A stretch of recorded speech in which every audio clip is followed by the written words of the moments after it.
नमस्कार, जय श्री राम। सदगुरुवे नमः। जिज्ञासु नचिकेता इस प्रकार ब्रह्म प्राप्ति के आनंद और शांति की महिमा सुनकर मन ही मन विचार करने लगा।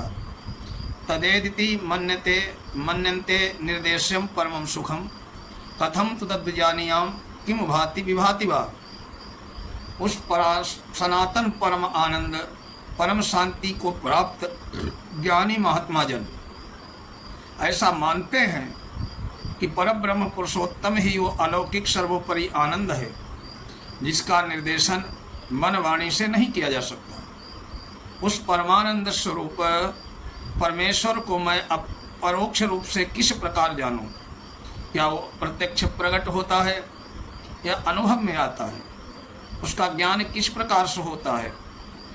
नचिकेता के आंतरिक भाव को समझकर यमराज ने कहा, न तत्र सूर्यो भाति न चंद्र तारकम नेमा विद्युतो भांति कुतो यमग्नि तमेव भांतम मनुभाति सर्वम तस्य भाषा सर्वमिदं विभाति। कहे नचिकेता, उस स्वप्रकाश परमानंद स्वरूप परब्रह्म परमेश्वर के समीप ये सूर्य प्रकाशित नहीं होता है। जैसे सूर्य का प्रकाश प्रकट होने पर खद्योत का प्रकाश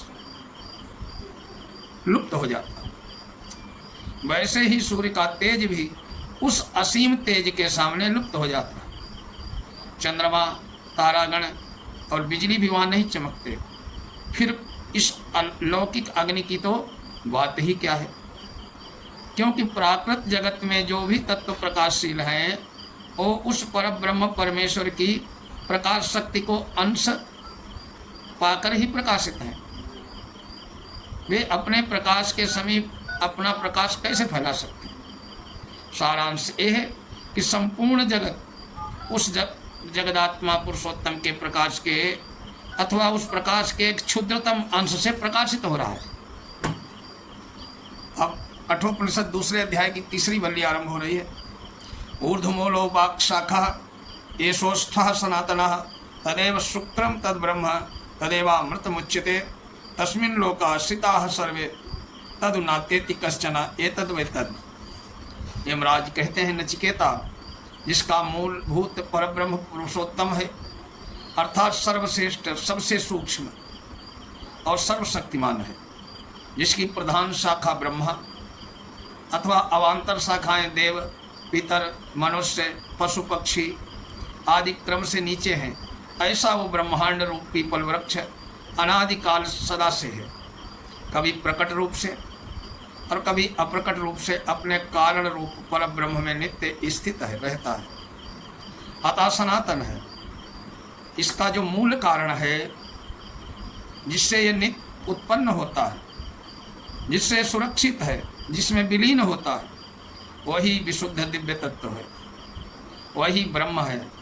उसी को अमृत कहते हैं तथा सब लोग उसी में आश्रित हैं। कोई भी उसका अतिक्रमण नहीं कर सकता और न अतिक्रमण करने में समर्थ है।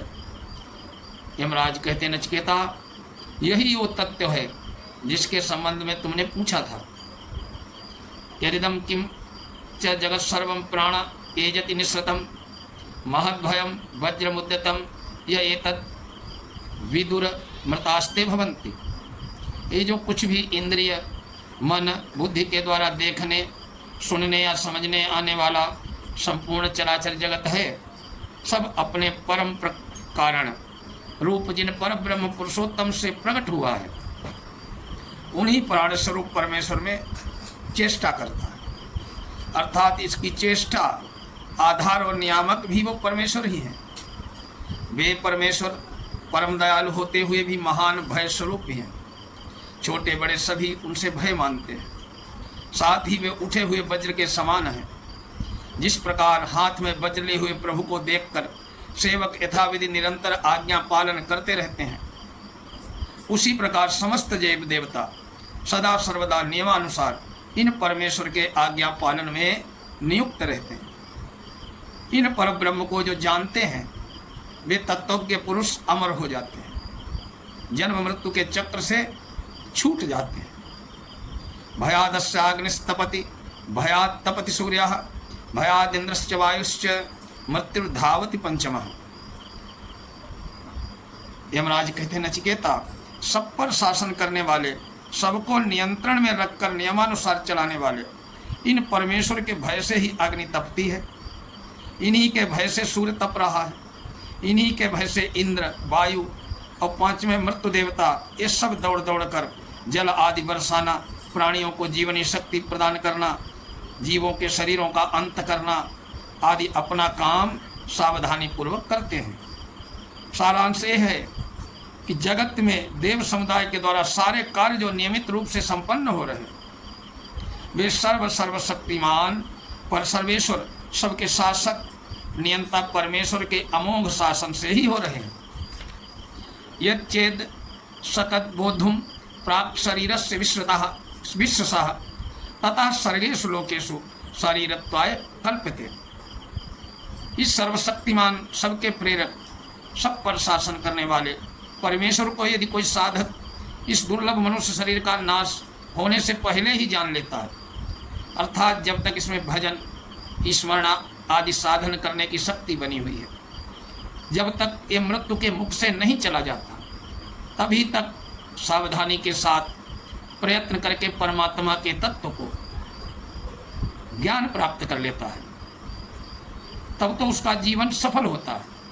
अनादि काल से जन्म मृत्यु के प्रवाह से पड़ा हुआ ये जीव उससे छुटकारा पा जाता, नहीं तो फिर उसे अनेक कल्पों तक विभिन्न लोकों, योनियों के शरीर धारण करने के लिए बाध्य होना पड़ता। अतएव मनुष्य को मृत्यु से पहले ही परमात्मा को जान लेना चाहिए। यथा दर्शे तथात्मनि, यथा स्वप्ने यथा तथा पितृलोके, यथा सुपरिव ददृशेत तथा गंधर्वलोके छाया तपो योरिव ब्रह्मलोके। जैसे मलरहित दर्पण के सामने आई हुई वस्तु दर्पण से विलक्षण और स्पष्ट दिखाई देती है, उसी प्रकार ज्ञानी महापुरुषों के विशुद्ध अंतःकरण में परमेश्वर उससे विलक्षण और स्पष्ट दिखलाई देते हैं। जैसे स्वप्न में वस्तु समूह यथार्थ रूप में न देखकर स्वप्न दृष्टा की मनुष्यों की वासना और विविध संस्कारों के अनुसार कहीं की वस्तु कहीं विशृंखल रूप से अस्पष्ट दिखाई देती है, वैसे ही पितृलोक में परमेश्वर का स्वरूप यथावत स्पष्ट न होकर अस्पष्ट ही देखता है, क्योंकि पितृलोक को प्राप्त प्राणियों को पूर्व जन्म की स्मृति, वहाँ के संबंधों का पूर्वत ज्ञान होने के कारण तदनुसार वासना जाल में आबद्ध रहते हैं। गंधर्व लोक पितृलोक की अपेक्षा कुछ श्रेष्ठ है, इसलिए जैसे स्वप्न की अपेक्षा जागृत अवस्था में जल के अंदर देखने पर प्रतिबिंब कुछ का कुछ न दिख कर यथावत ही दिखता है, वैसे ही गंधर्व लोक में भी भोग लहरियों के लहराते हुए चित्त से युक्त वहाँ के निवासियों में भगवान के यथार्थ सर्वथा स्पष्ट दर्शन नहीं होते, किंतु ब्रह्मलोक में वहाँ रहने वालों को छाया और धूप की तरह अपना और उन पर ब्रह्म परमेश्वर का ज्ञान स्पष्ट और प्रत्यक्ष होता है। यहाँ किसी प्रकार का भ्रम नहीं रहता। प्रथम अध्याय की तीसरी वल्ली के पहले मंत्र में भी यही बतलाया गया है। ये मनुष्य शरीर भी एक लोक है, इसमें परब्रह्म परमेश्वर और जीवात्मा दोनों धूप छाया की तरह हृदय गुफा में रहते हैं। अतः मनुष्य को दूसरे लोगों की कामना न करके मनुष्य शरीर में रहते हुए ही इस परब्रह्म परमेश्वर को जान लेना चाहिए। इसका यही अभिप्राय है। आज का सत्संग प्रवचन यहीं तक, अगले वीडियो में फिर मिलेंगे, अगले में। जय श्री राम।